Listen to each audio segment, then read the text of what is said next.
Good morning from our global headquarters in New York. I'm Manus Cranny with Denny Berger. Welcome to Bloomberg Brief. Let's set your agenda. Stocks and bonds drop after the Nasdaq 100 hit a record high, despite Kashkari leaving the door open to rate hikes.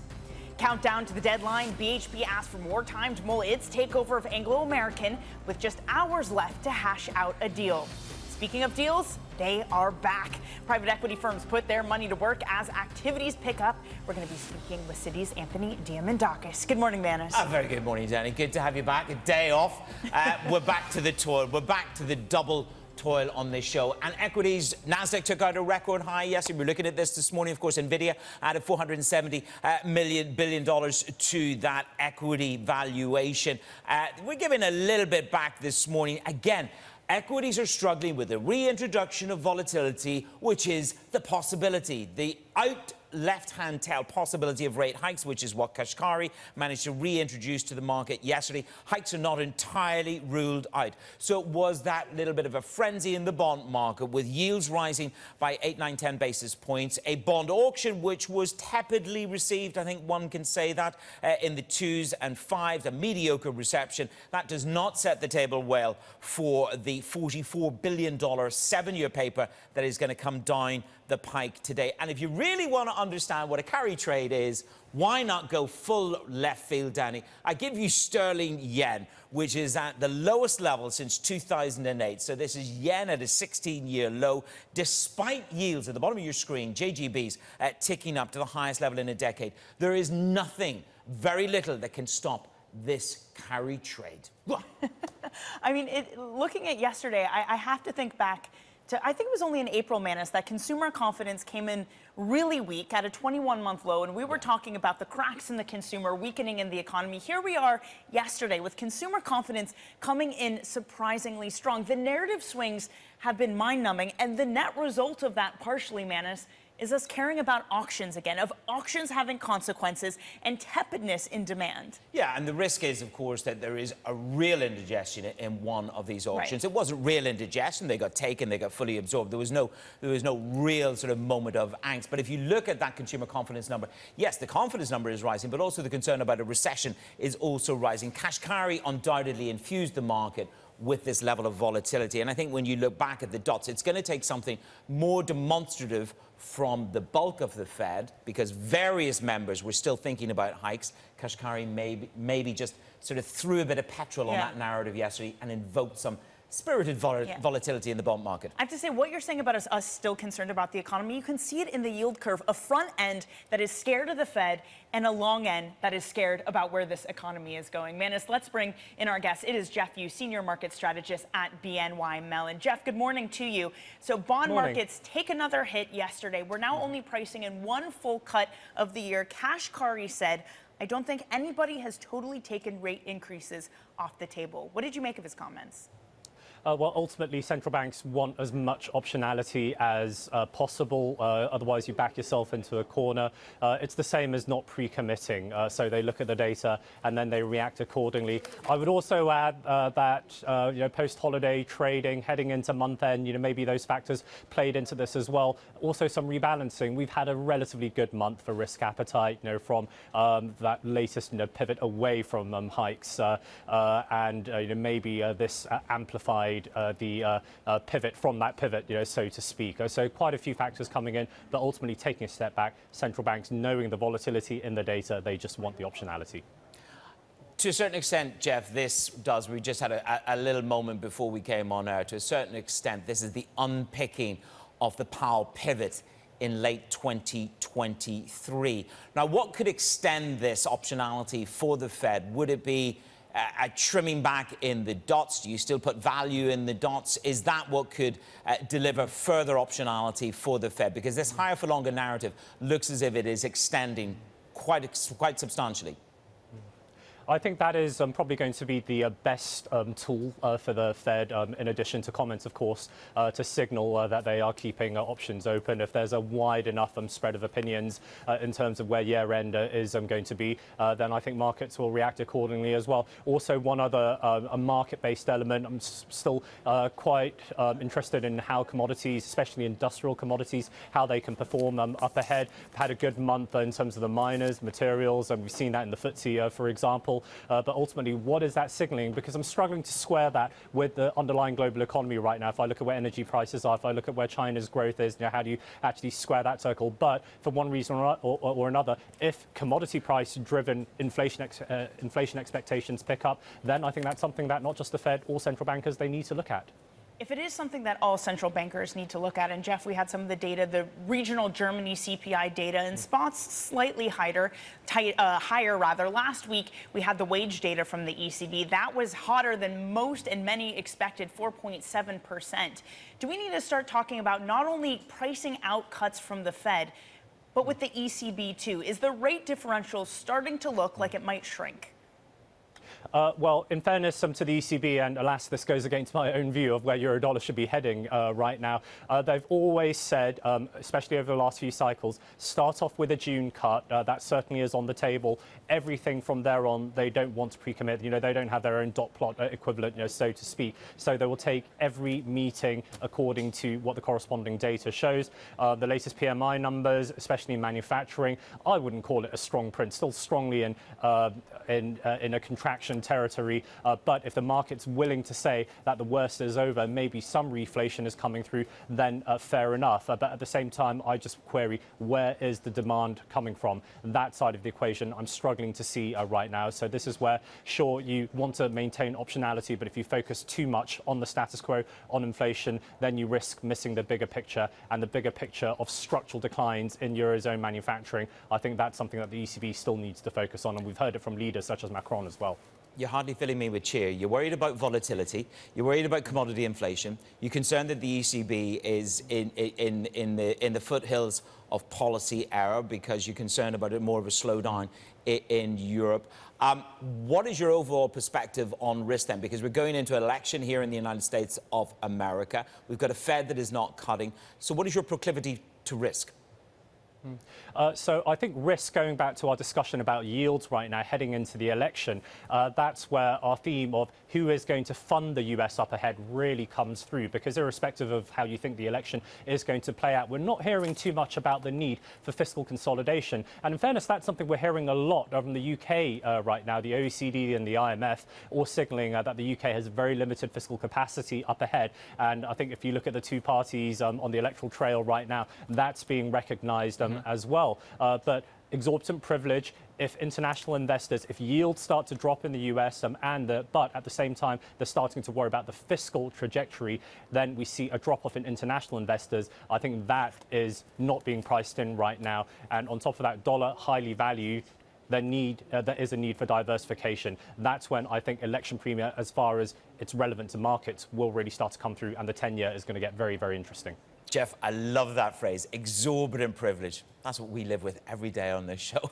Exorbitant privilege. Geoff, thank you very much. Geoff Yu of BNY Mellon. Who has that privilege? Are we saying the US does, or you have that every morning? I have the exorbitant privilege of anchoring with you, Manus. That is my privilege every morning. Let's hope I'm not like a bond yield in the United States of America, and that's a flag late in the day. Let's get you through some of the other top stories on your Bloomberg terminal this Wednesday morning. Samsung's union says it plans to carry out its first ever strike. The union announced a decision after wage negotiations with management stalled. Now, the strike is the latest challenge for Samsung as it seeks to recover from a setback in its semiconductor business. Cathie Wood's venture fund has purchased a stake in Elon Musk's AI startup, xAI. It represents about 2% of the fund's holdings. ARK says AI foundation models are going to be worth trillions of dollars in the coming years. The White House says Sunday's Israeli strike on Rafah, the camp, would not cause President Biden to freeze additional arms shipments to the country. 45 people, including children, were killed. The U.S. says it expects Israel to learn lessons from the airstrike. Coming up, we're going to bring you the latest on the big deals brewing in commodities. And deal-making is back. In what size? We speak to Citi's Anthony Diamandakis on whether the activity will remain through to the end of the year. Context matters on Bloomberg.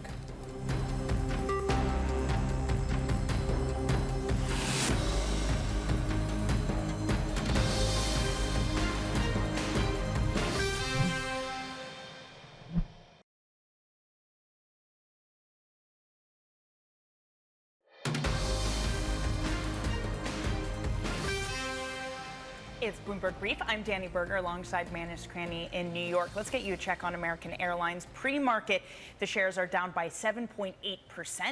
It had a guidance cut late yesterday and a C-suite departure. Its commercial chief is departing.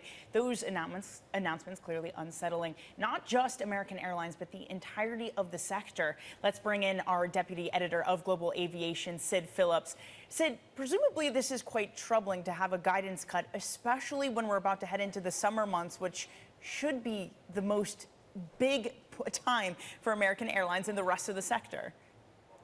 Morning, Danny. So yeah, it is a huge, big blow for American Airlines, and also it sort of signals that there may be sort of pain across the airline industry, especially as they go into summer. I mean, summer is the most important travel season for all the airlines across the world, and that's really going to be filtering into the sector, and everyone's going to be analyzing the impact of what that means and what it means across, and sort of across just not just American but other airlines as well. Do you think maybe, Sid, good morning, good to see you, that we're hitting some kind of a barrier to revenge travel? The COVID money is spent, consumer optimism is up, but there are worries about recession. Do you think we'll have one last summer blast, or do you think the headwinds and demand destruction are finally kicking in? I think it's a bit of both, to be honest. I mean, there does seem to be a ceiling that airlines are sort of encountering when they're sort of trying to get people to pay more for tickets, and that sort of the ticket price is what the ticket price is, and customers are looking for alternatives. They're looking for cheaper options, and despite the fact that there's capacity that's limited in the sector, there's shortage of aircraft and everything else, there still is a sort of ceiling on what people are willing to pay. And so I think that is sort of filtering into the airline results, and the airlines will have to contend with higher costs as well as possibly not sky-high fares. Well, I tell you what, when I'm seeing an offer for $450 to go to Milan come into my Instagram, I know things are definitely improving. That's economy, just in case anybody... I would absolutely take that deal. That sounds like a good one. We're happy in economy. Sid, thank you very much. Sid Phillip there on the very latest for American Airlines. Get out there, book early. Let's talk about deals. The Australian mining giant BHP says it wants to extend its talks with the rival Anglo-American to save the $49 billion takeover deal. The deadline is currently set at 12 p.m. New York time. We're counting down to that. Will Kennedy is with us. Will, look, it seems to be the same stumbling block, which is there are assets to be sold, to be divested, and the risk is for Anglo shareholders that they carry the burden. How are they going to jump over this Rubicon? Well, the feeling that we get from speaking to people close to Anglo-American is Anglo-American feel quite strongly that BHP has failed to give them any assurances on this South African issue, which does seem to be the main impediment to a deal at this stage. BHP contend that their proposal is workable, that there are no major issues, that it will provide the value that Anglo-American shareholders need. So they're very keen to continue the talks, and they put out a statement this morning imploring Anglo to extend the deadline, which falls at midday New York, as you say. Anglo-American, meanwhile, we do expect them to respond at some point today. We understand that there is a board meeting going on this morning in London as they consider what to do next. So this is a fluid situation which could most likely end in two ways by the end of the day. First, there is an extension, and we're doing all this again in a week's time. Or Anglo actually pull the plug and say, look, we don't think we're going to get to a deal and we're walking away, which under the UK Takeover Code would mean that BHP would have to drop any bid for at least 6 months. I mean, well, it is incredible just to see that deal-making in commodities is on full tilt. There's the FT story that ConocoPhillips are in advanced talks to buy Marathon Oil, one of already a few deals this year. What would this potential deal mean, Will, to have another one percolating around? Well, I think that if this deal happens, it sits firmly in the trend which we've already seen in the US oil and gas industry over the last year or so. We've seen some very big deals.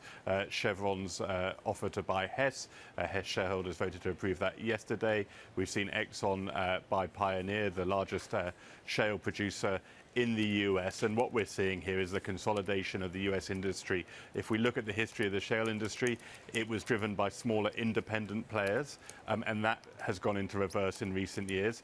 We're moving from a stage of growth to a stage of consolidation, and I think investors want the best possible return from US oil fields, and that means consolidation and driving down costs.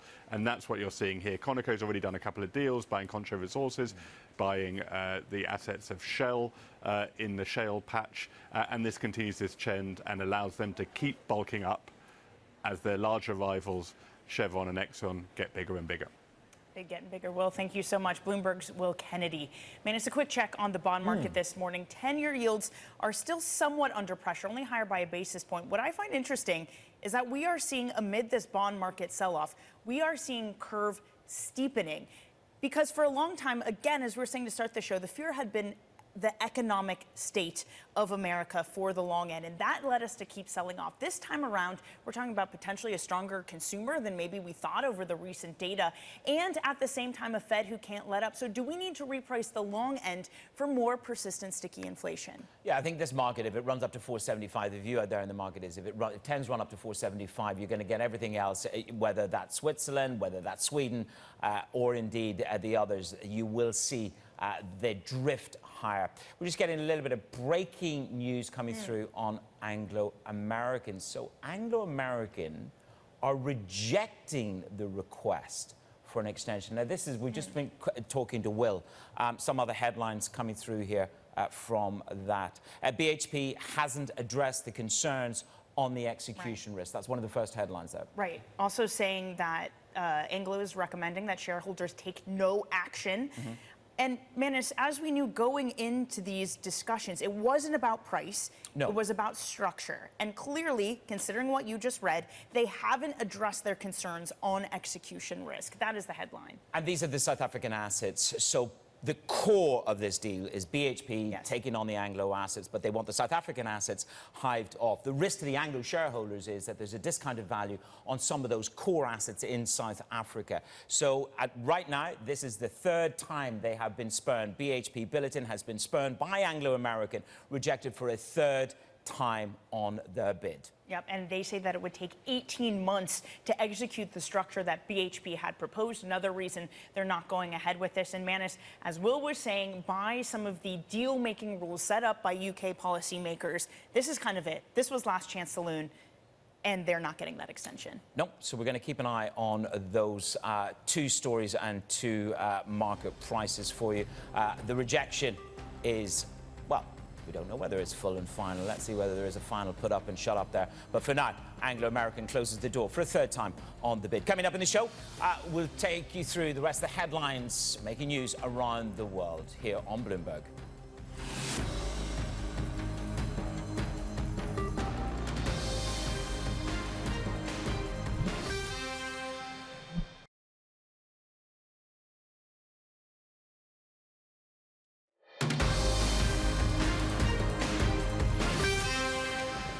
It's your Bloomberg Brief, Danny Berger and Manus Cranny in New York. Let's get you some of your front page news, what's making headlines around the world. We start on the Washington Post, Manus, with South Africa. They begin voting today.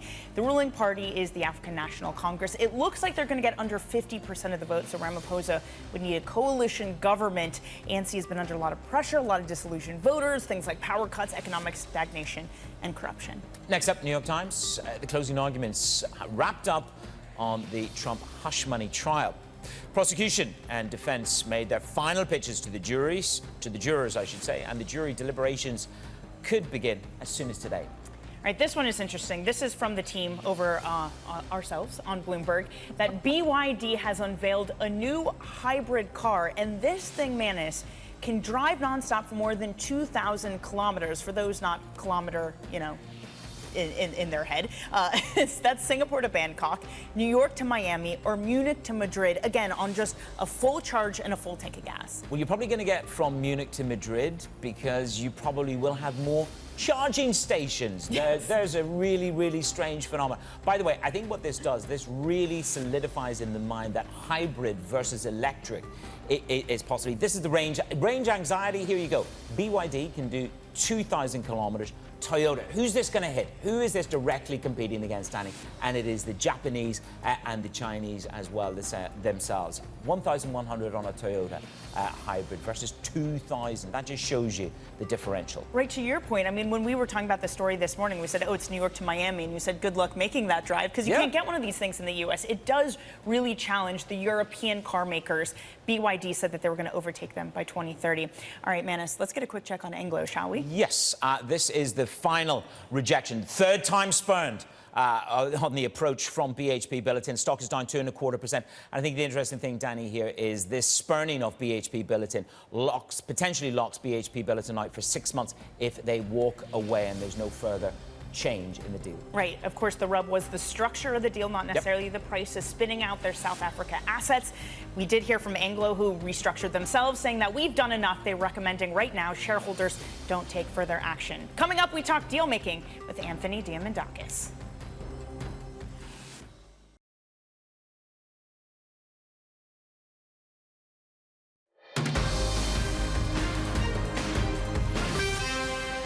From our global headquarters in New York, I'm Danny Berger alongside Manus Cranny. Let's set your agenda. Well, stocks and bonds drop after the Nasdaq 100 hits another record high, despite Kashkari leaving the door open to rate hikes. Request rejected. Anglo-American says no to BHP and extending the deal deadline set for 12 p.m. New York time. And deals are back. Private equity firms put their money to work as activities pick up. To what scale? We get the answers from Citi's Anthony Diamandakis right now on Bloomberg Brief. And as first, a quick check on these market bond yields are moving higher for another day, up by only a basis points. We're up 8.5 basis points yesterday. It is remarkable what this market has done. Went from pricing in many a rate cut this year to only one. Only one full rate cut is now priced in. S&P futures moved lower by 0.6% after the Nasdaq yesterday hit an all-time record. So the gains in this market have been led narrowly. They have been led by tech, but we undo some of that today. Meanwhile, euro dollar moves lower this morning. It is off the lows, though, that we saw euro 108 after Villeroy earlier this week said that we might see consecutive cuts.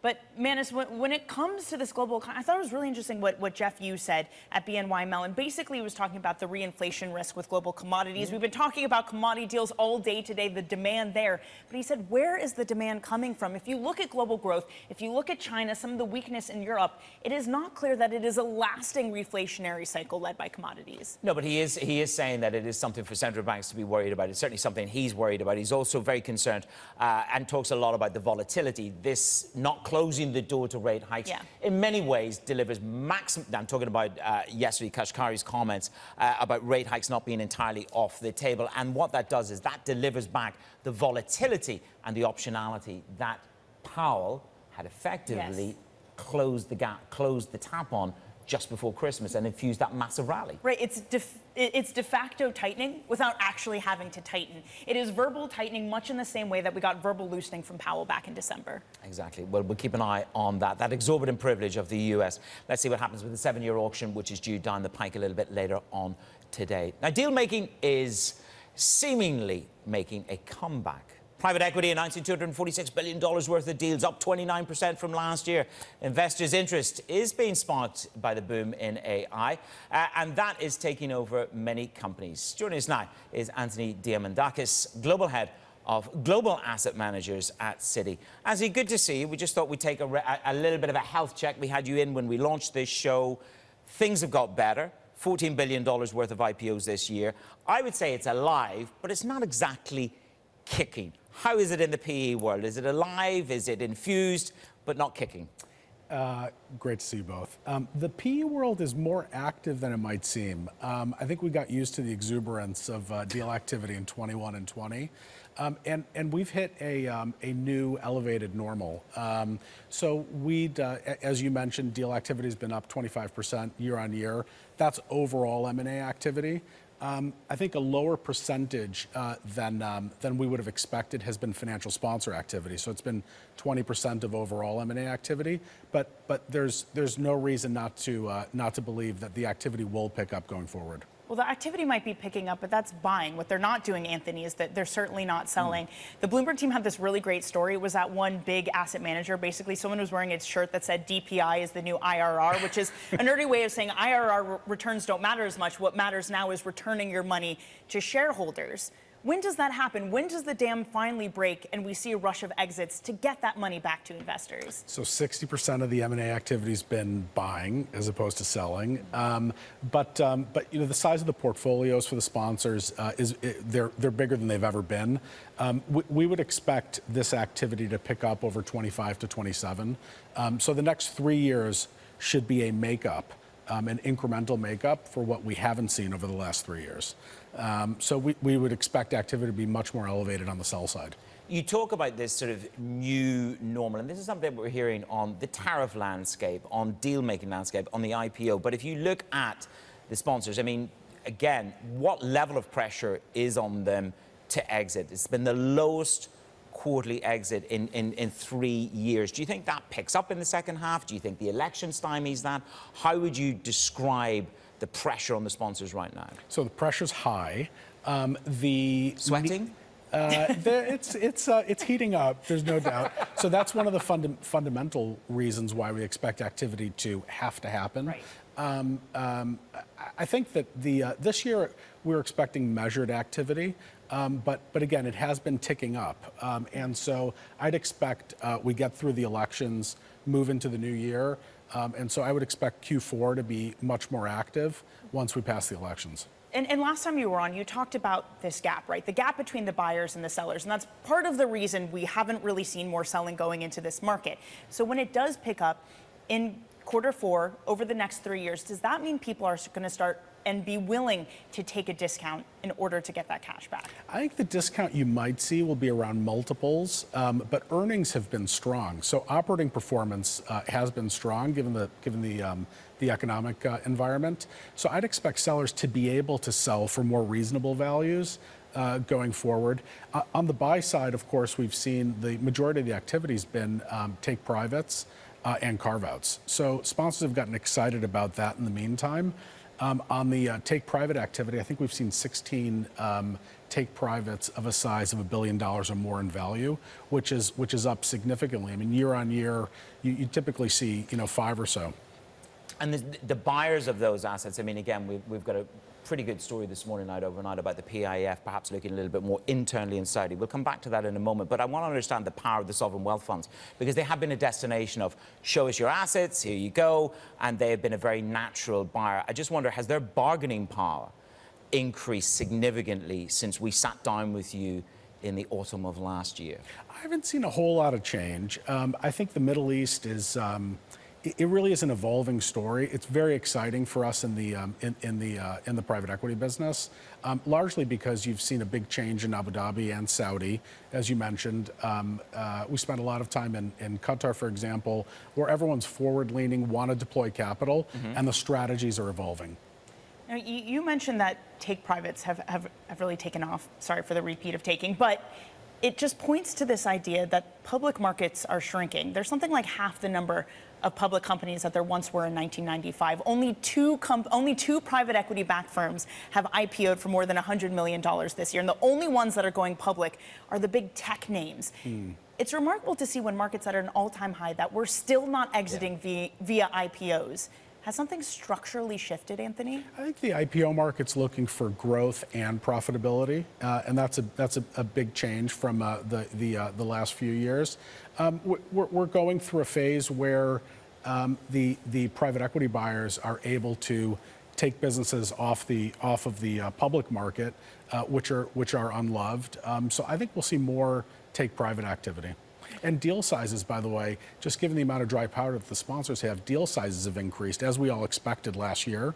So I think we're looking at 19, year to date, 19 $10 billion plus deals, not just private equity, but overall, including the corporates, versus 10 last year. So that's a marked difference.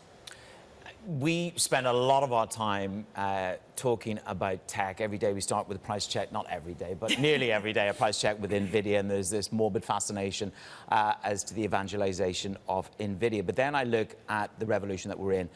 Elon Musk has just raised $6 billion the challenge is to enter that space in ChatGPT. Give us a sense of what is going on in this AI tech frenzy. Make that come alive from the deal flow side. What's been put in front of you? What are you propositioning with? Well, deal activity has been centered around tech.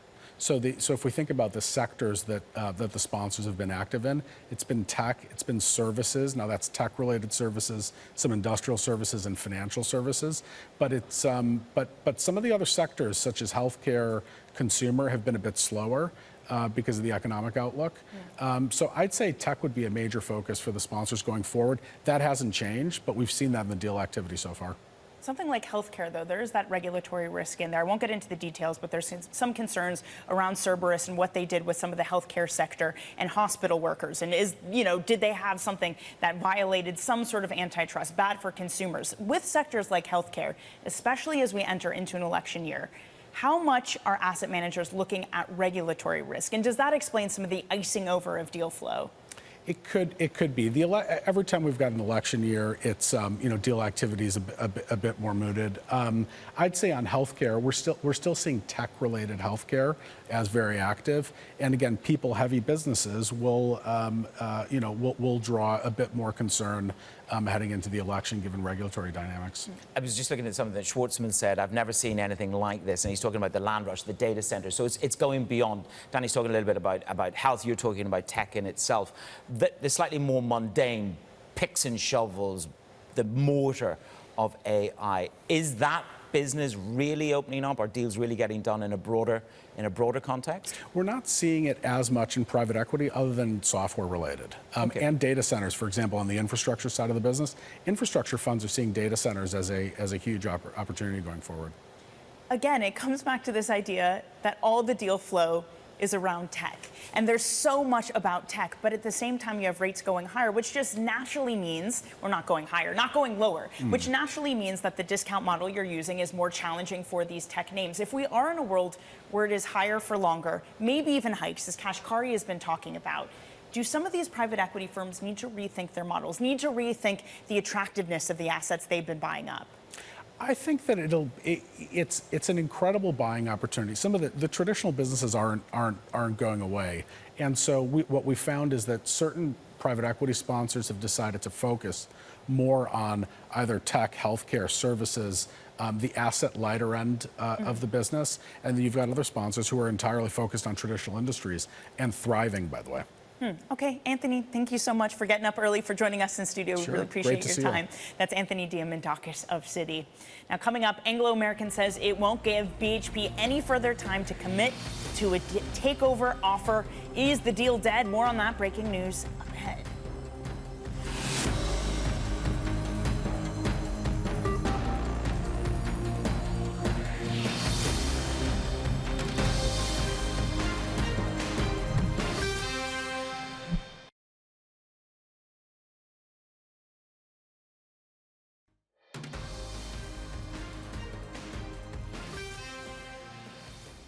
It is Bloomberg Brief. I'm Manus Cranny alongside Danny Berger in New York. So, breaking news, Anglo American rejecting the BHP bulletin request to extend the deadline currently set for 12 p.m. in New York. Bloomberg's Will Kennedy is back on set with us in London. I'm just looking at the rejection by Anglo American.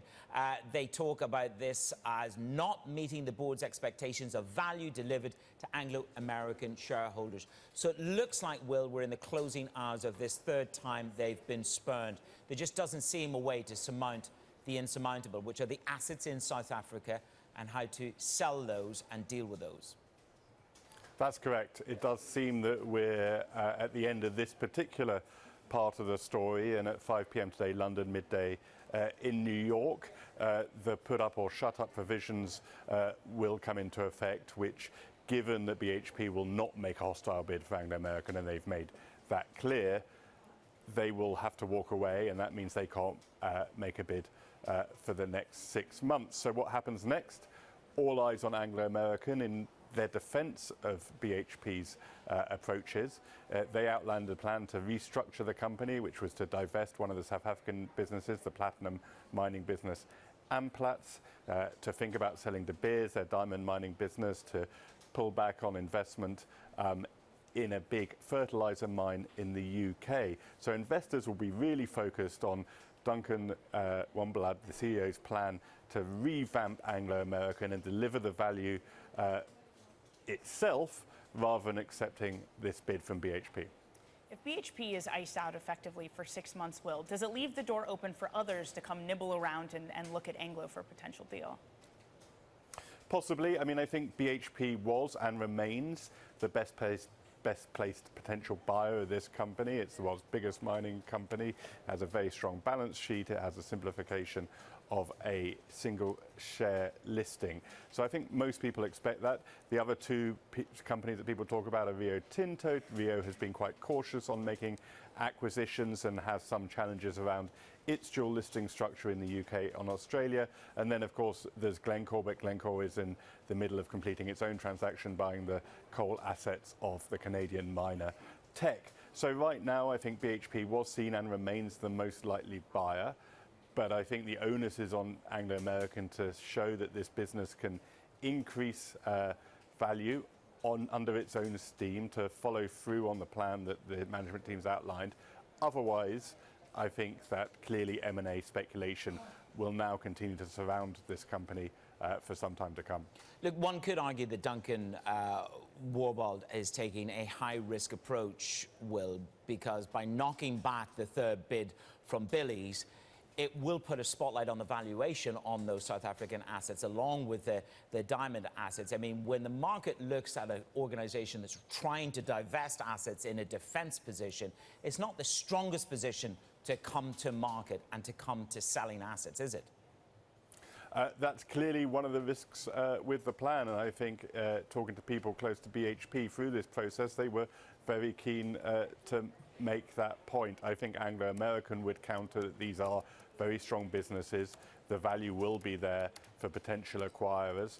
And on the De Beers stock, and then, you know, for shareholders in the divested Amplats business, the value will be there. But it's going to be a very interesting 18 months ahead as Anglo executes. Well, one thing that Danny and I just would like to know is, do you think that this means that Billy's moves on, BHP Billiton moves on, they drive on in pursuit of other copper assets?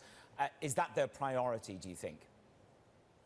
I think, yes. I think that BHP sees a strategic opportunity, as we've been saying, to rebalance its portfolio.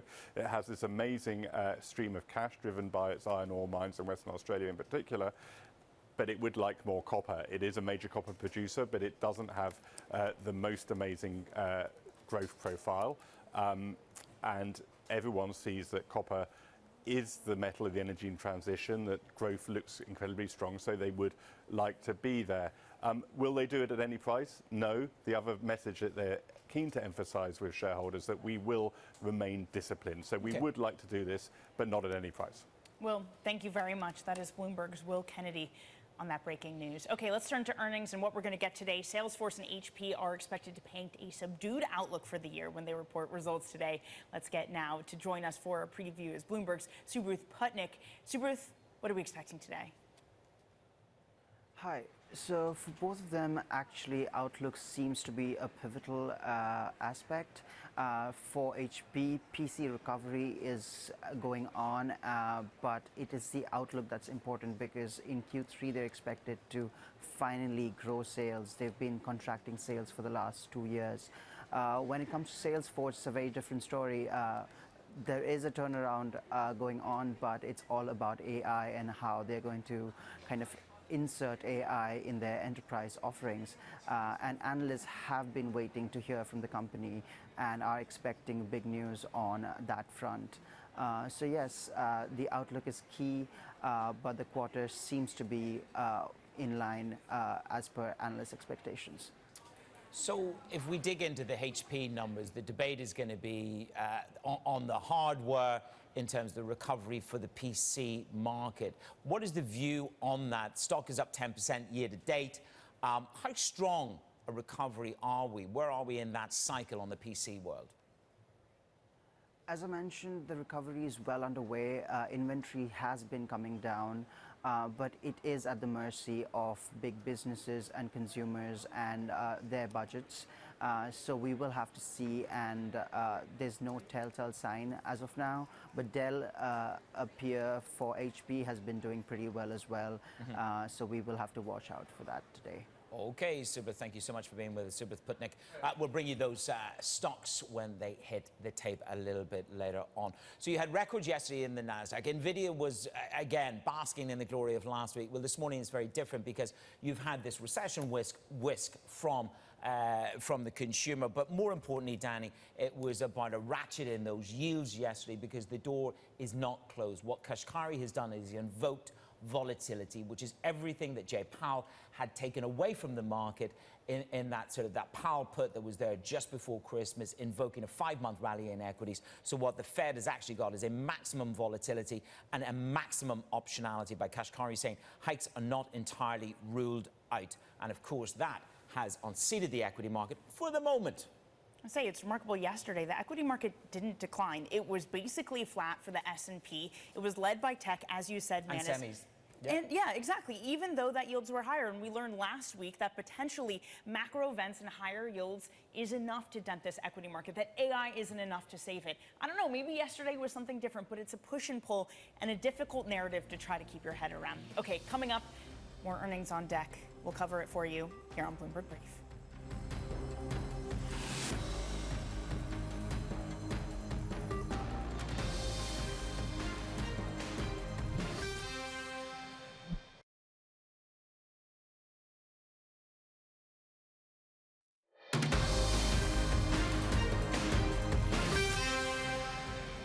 This is Bloomberg Brief. Danny Berger and Manus Cranny in New York. Okay, let's get you set up for your trading day on this Wednesday. We're going to have some retail earnings before the bell. That includes Dick's Sporting Goods, Chewy, and Abercrombie & Fitch. Then the Fed will be releasing its beige book at 2 p.m. Eastern. And as we're just discussing, Manus, we're going to get tech earnings after the market closed from Salesforce and HP. Now, 3 days of a splendid run, an additional splendid run at $470 billion. It just keeps going. It's breathless. I'm talking about NVIDIA. It pauses. I think that's how we could describe it this morning. It pauses after hitting a record 3 days of a rally, just hitting the pause button. American Airlines, we touched on this, their decline, they cut their profit outlook and they've lost part of their C-suite. The chief commercial officer is to depart. And then Marathon Oil, this is the FT report, Danny, ConocoPhillips in advanced talks to acquire the firm, and the stock up 6%. That's all those deals in the Permian Basin. Again, more and more consolidation across that sector. Yep, it is on full tilt. Quick check on your bond market. 10-year yields up about 1.5 basis points after rallying 8.5 basis points yesterday. It was the 1-2-3 punch. Consumer confidence comes in hot, a poor auction, and Kashkari saying that we have not taken hikes off the table. Yeah, and that gave you 10 basis points at one juncture. So we're just ticking ever so slightly higher. You have a 7-year auction coming down the pike today, $44 billion of that. Let's see how that is taken a little bit later on today. Yeah, you can see in a world where we're concerned about higher yields, suddenly the bond auctions matter again. So that's going to be on deck for this market today. But that's it for us. Surveillance, that's on deck now.